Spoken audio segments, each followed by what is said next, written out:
And now, ladies and gentlemen, it gives me great pleasure to present a man I have been associated with for many years and whom I am proud to call my friend. Oh, sure. He invites his friend over to his house and leaves his friend standing out in the rain. A man whose generosity and forgiving nature permits him to harbor no grudge against anyone. Anyone but you. You don't have to give me that soft soap. I was in bed with a cold for a week. Now, Jack, please. I bring you a man who always... A man who. Get it over with, you big fat hypocrite.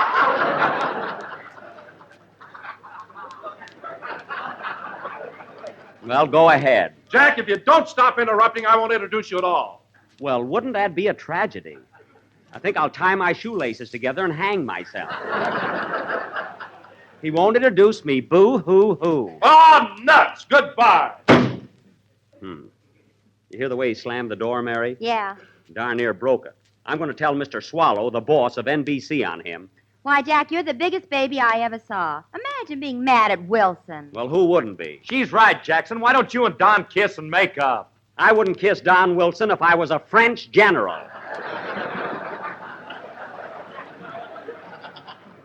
You know, you fellas can talk because none of you suffered. But I was in bed a whole week with a cold. A cold, he says. That's what it was, Dennis, a very severe cold. And my physician said that if I didn't have such a rugged constitution, I never would have pulled through. Oh, what does that horse doctor know? Dr. Leroy treats human beings, too. Although I wish he'd stop calling my legs withers. Anyway, I'm just lucky that I have such a strong physique. You sure have, Jack. You're built like a football player. Oh, I wouldn't say that. All right, a football. Now, don't be silly, Mary, because I've got a wonderful build. I'll unbutton my shirt and show you. Don't bother. It's no bother. There. There you are. Get a load of that chest. What's that running through it, Benedict Canyon? Now, wait a minute, Phil, before you take a bow on that. You know all those physical culture magazines that you see on the newsstands? Well, just a few years ago, I used to pose for those muscle ads. Oh, don't give me that stuff. That's the truth. I used to pose for muscle ads, didn't I, Mary? Only your head. My body, too. What about that picture of me in a leopard skin where I was hanging from a trapeze by my teeth? Yeah, that was a swell set. What they ever became of them? Oh, Mary, you're so funny. I'll bet you used to keep the girls in stitches at the May Company. You know, Mary, sometimes I wonder if... Well, he's back again. Did you forget something, Mr. Wilson? No, I just came back to see if you'd calm down enough to get the show started. Calm down. You were the one that walked out, not me. Well, who wouldn't? You've been treating me as though the whole thing was my fault. Well, I'll be... Don, let's go back 2 weeks ago tonight. If you remember, we were all standing where we are right now, weren't we? I was standing over there by the piano. All right, the piano. Now, if you remember, Don, you said, I want you all to come over to the house and meet my wife. Is that right? Yes, but I... Phil, is that correct? Sure, but why Now, the... Mary, you heard the entire conversation, didn't you? Oh, Jack, if you don't... You heard every word of it. Now, what did I say to Don Wilson when he invited us to his house? You said call up your wife. That's exactly what I said. Call her up, you said. If I said it once, I said it 5 times. Let's not barge in on the little woman.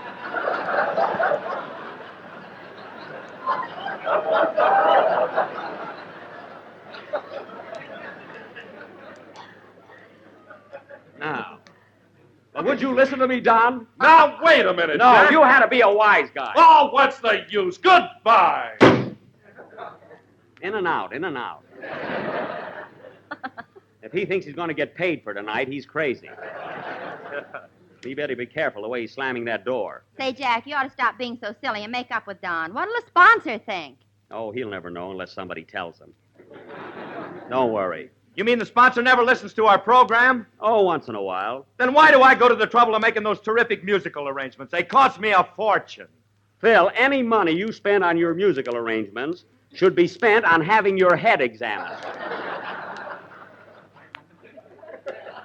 Now, how about playing one of your beautiful arrangements right now? Okay, what would you like to hear? I can play anything from Wagner to Schmagner. Well, I recognize Wagner as a great composer, Phil, but who is Schmagner? Hotlick Schmagner. He's my trumpet player. Oh, does Hotlick write songs too? Sure, he wrote a lot of things. Dreamboat Serenade, the La Brea Pit Stomp.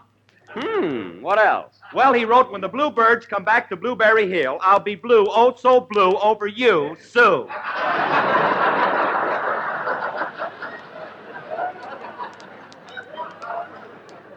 You went right through the chorus with that, didn't you? Well, that trumpet player of yours is original, isn't he? Yeah, he wrote another thing called I Dream of Jeannie with the light brown hair. Now, wait a minute. Stephen Foster wrote I Dream of Jeannie with the light brown hair. Well, this one is H-A-R-E. She's got a rabbit with her all the time. Oh, the light brown Belgian hair, I see. Well, go ahead, Phil. Play anything. Come in. Mr. Benny? Yes. This may surprise you, but there was a song written about me, too. What is it? I Dream of Jeannie with no hair at all. Goodbye.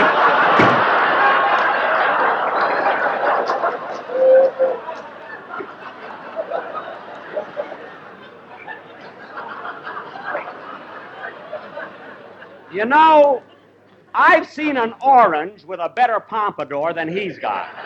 Play, Phil. That was Bad Humor Man, played by Phil Harris and his Happy-Go-Lucky Orchestra. Happy meaning they're a bunch of jolly good fellows. Go meaning they're always on the job, raring to go. And lucky meaning, boy, are they.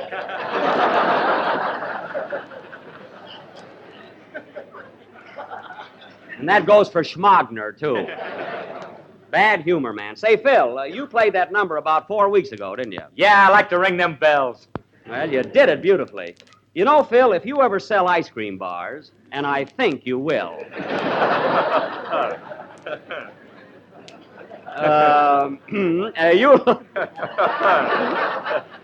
you'll be all set. And now, ladies and gentlemen, I have a very important announcement to make, and that is that next Sunday night, our broadcast will come to you from New York City. You know, fellas, we're leaving tomorrow. Oh, boy, New York, nightclubs, women. Dennis, your mother's going with you. Oh, boy, New York, the aquarium, Grant's tomb. That's more like it. You know, I'm thrilled myself. I always get a kick out of New York. I really dissipate there. Look who dissipates. Whether it's New York, Hollywood, or Waukegan, Benny's in bed by 10 o'clock. No, I am, eh? Well, what about last year when you, Phil Harris, and I went to the Stork Club? We stayed and stayed and stayed till the place closed. Sure, Phil wouldn't pick up the check either. That's so. Then poor Dennis walked in and you made him pay it. That was a fine for catching him up so late. Besides, I straightened it out with Dennis later. He gave me 3 Peruvian stamps. How do I know they're worth $45?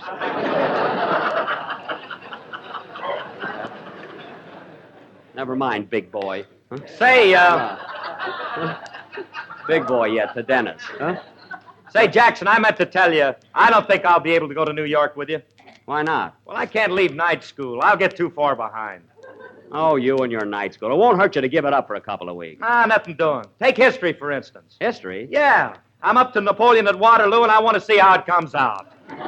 Phil, Napoleon lost at Waterloo. Says you. Says me, says everybody else in your book if you'd open it. Napoleon lost.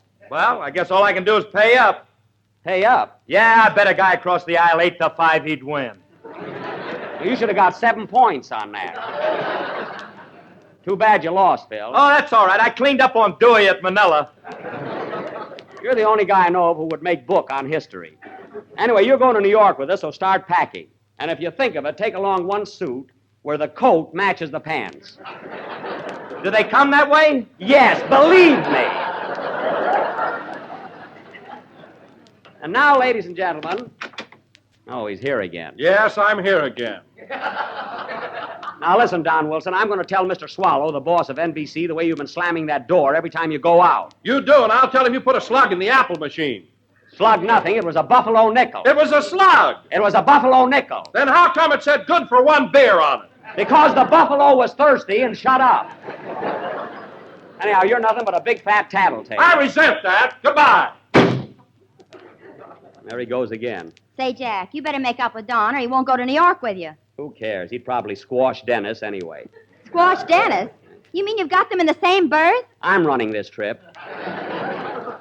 Don is sharing a berth with Dennis. Phil, you're bunking with me. And Mary, you're going to have a berth all by yourself. That's mighty white of you.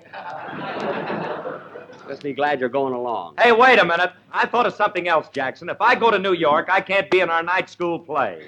Your night school play? Yeah, we're putting on a Christmas fantasy. Oh, brother. Just what part do you play in this fantasy, Phil? I'm a shrub.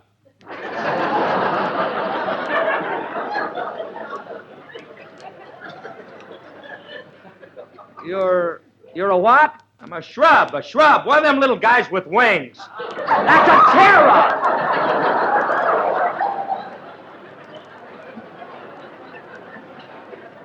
A shrub. Now, Phil, you're coming to New York with us, and somebody else can wear those wings. The premiere of Love Thy Neighbor is a little more important than a night school play. Jack, look. There he is, Mr. Swallow.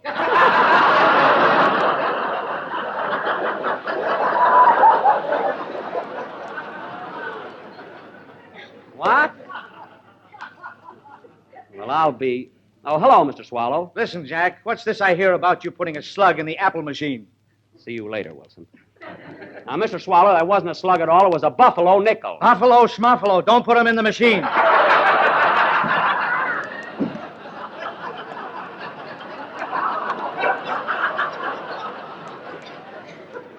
Okay. And another thing, Jack, I wish you wouldn't park your Maxwell in front of this nice new building. There's a parking lot next door. They refused it. They did not. All right, Mr. Swallow, I'll put it on the lot. I hope you're satisfied. Thank you, goodbye. Goodbye. He thinks Bob Hope is the funniest guy in the world. That's why he's mad at me.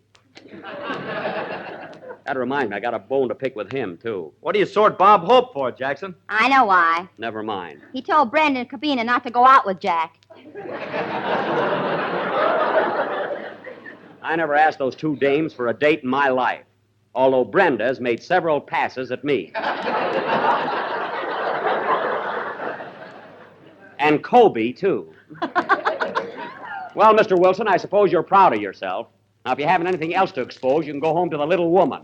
Tattle to her, too. Well, before I go, I've got a job here, and I'm going to do it. All right, go ahead and do it. Ladies and gentlemen, the next time you're in the mood for attempting an appetizing dessert, why don't you go to your neighborhood grocer and ask him for a package of Jell-O? What do you think they're going to ask for, a girdle? Some surprise, a package of Jell-O. It's not only economical and easy to make, but comes in 6 delicious flavors. Strawberry, raspberry, cherry, Orange, orange, lemon, and and lime. lime. I know that, too. Another surprise. Quiet, you! Go on, you tattletale. So always look for the big red letters on the tattletale. Goodbye! Oh, boy, is he burned up. There's a guy that really can't take it. I think it's a shame the way you're treating Mr. Wilson. Oh, you do, you little trainer. You little traitor. Well, just...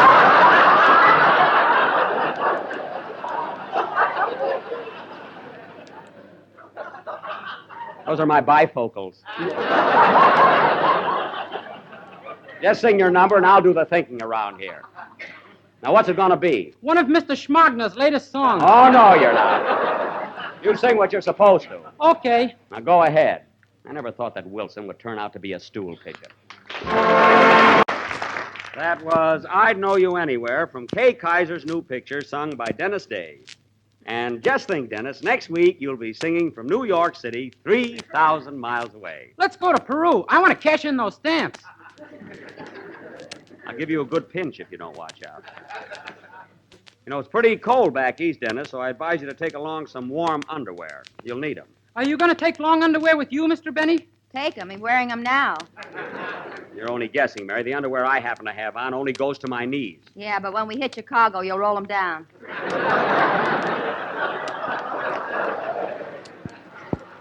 You said it.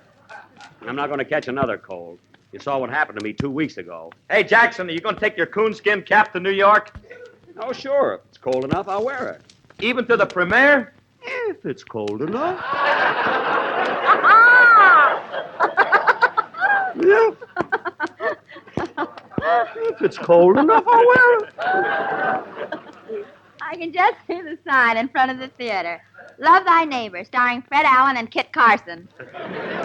Mary, in the first place, I don't look anything like Kit Carson. And in the second place, don't mention Fred Allen's name in connection with the picture. Stooges don't get billing. I don't blame you for being mad at him, Mr. Benny, after that gag he pulled about you Wednesday night. What was it? I heard it. Alan said you were so low you could read by the light of a hot foot. Very amusing. Who laughed louder at the joke, Phil? Alan or the audience? Alan? I thought so. You know, Alan is the only comic in radio who can think of a joke, tell it, laugh at it, then run out in the middle of the broadcast and send himself a wire saying, even better than last week.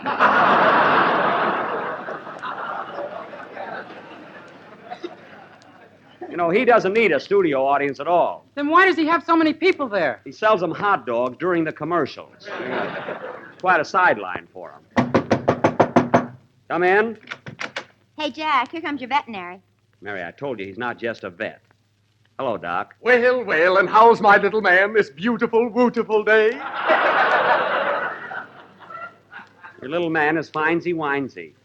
I told you, Doc, I don't need you anymore. My cold is cured. Now, don't be too sure. I am sure. I had a cold in my chest, and it's gone. Oh, that's silly. It must be around here someplace.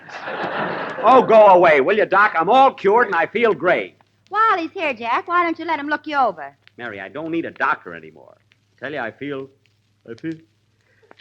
fine. There, you see, you're still coughing. That's a sneeze. Oh, that's right. Sneezing is with the nose and coughing is with the mouth. Yes, exactly.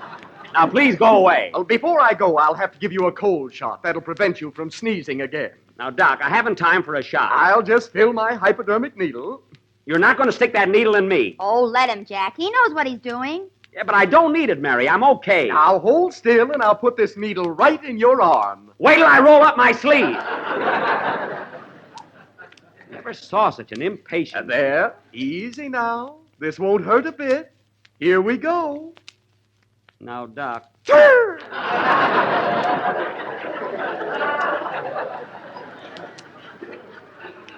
Ooh, my arm. There, that'll fix you up fine. Now, that didn't hurt, did it? Did too.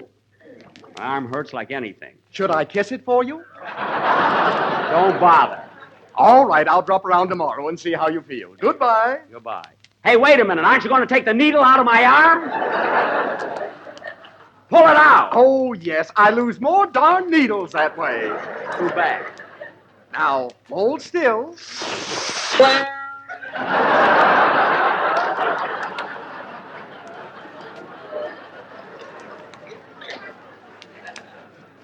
Oh. There we are. Goodbye, Mr. Benny. See you tomorrow. I don't need you anymore. That's what Errol Flynn said, and the next day his beagle hound had pups. You're an absent-minded doctor. Well, it's your own fault, Jack. Why don't you get a real physician? Listen, Mary, Dr. Leroy brought Carmichael through the measles so he can certainly take care of my little cold. He's just forgetful, that's all. Well, here comes Malicious again. You find any more things to tattle to, Mr. Swallow? Now, Jack, let's stop acting like a couple of babies and make up. You're the baby, not me. Gee, after all, we've got to go to New York together, and I'm all broken up about this. Oh, yeah. Come on, Jack. This is the first fight we've ever had. Let's bury the hatchet and shake hands. Well, I'll make up with you on one condition. What's that? That the next time I say to you, Don, don't you think you ought to call up your wife? Call her up! That's all I ask. Oh, I will, Jack, I promise. Okay, Don, I forgive you. Now, fellas, we're all leaving from the Union Station tomorrow night. And I want you all lined up at gate number 9, so when I call the roll, there won't be any confusion. That goes for you, too, Wilson. Okay. Now, Mary, you bring the sandwiches. Dennis, you bring the potato salad. And Phil... I'll bring a jar of ants. We might as well make a picnic out of it. You bring a thermos bottle full of coffee. I'll take it. Hello? Hello, Mr. Benny. This is Rochester. What do you want? I've been packing for a trip to New York, and you know that tweed suit you wanted to take along? Yes? Remember you told me to press the pants? Uh-huh. Well, you got an odd coat now.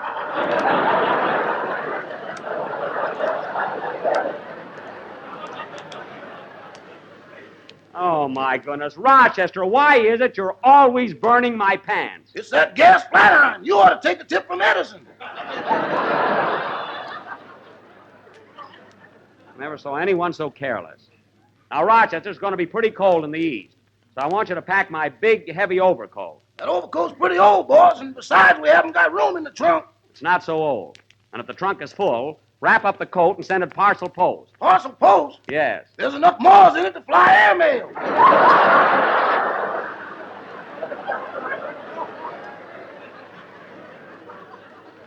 Well, that coat wouldn't be in such bad shape if you'd put mothballs in it like I told you to. Mothballs wouldn't scare them Mars away. They would, too. I threw a handful in there, and what they didn't eat, they juggled.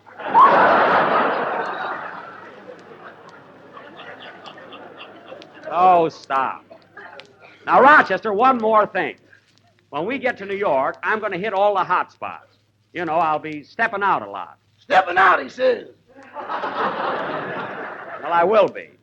So I want you to pack my white tie, top hat, and tails. You mean tail. I mean tails. That's tail, boss. One of them got caught in the trunk.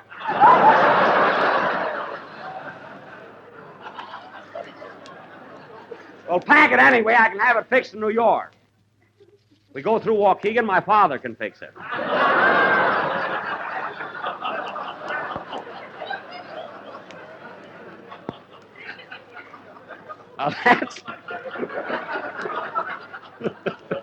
Now that's about all. I'll see you later.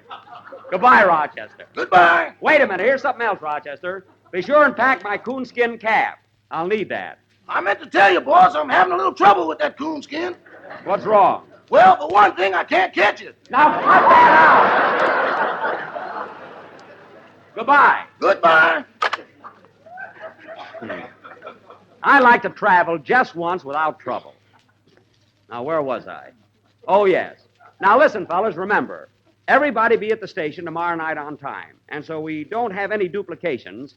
Mary, you bring the Cosmopolitan. Phil, you bring the Esquire. Dennis, you bring the Red Book. Wilson, you bring the American Magazine, and I'll get Liberty and the Saturday Evening Post. This is the last number of the 10th program of the current Jello series, and we'll be with you next Sunday night broadcasting from the Ritz Theater in New York City. Good night, folks.